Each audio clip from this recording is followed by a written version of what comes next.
How to download an Instagram profile picture. Hey everybody, welcome back to our channel. In today's video I will guide you through the steps on how you can download an Instagram profile picture, so make sure to watch the video till the very end. So if you'd like to download an Instagram profile picture, it's actually quite simple, because all you have to do is open up Instagram, head over to any person's whose profile picture that you want to download here.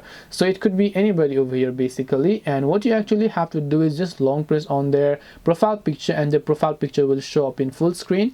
Now instead of downloading it, if you long press on it, you can see there's no such option to download. What you can simply do is actually take a screenshot. And now once you take a screenshot, it's like simple as downloading. Now if you want, you can go ahead and then actually crop out the part of the photo that you no longer need over here as well. And this way you'll be able to download an Instagram profile picture.